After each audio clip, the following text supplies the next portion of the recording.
Eto na nga mga Mars. Kumapit ka na Mars. Nasaan na si Sian Gasa? Nasaan na yung Facebook ni Sian Gasa? Hindi kami makatulog ng mga Marites, mga Mars. Ano ba?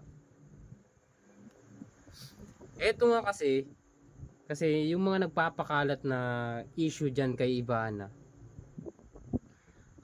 bago kayo makipag-chismis or magpakalat ng chismis, dapat alamin nyo muna kung ano talaga yung side ng babae at side ng lalaki.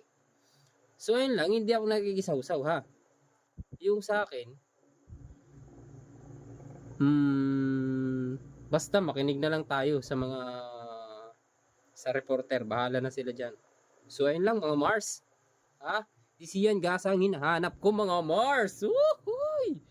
Oh yes.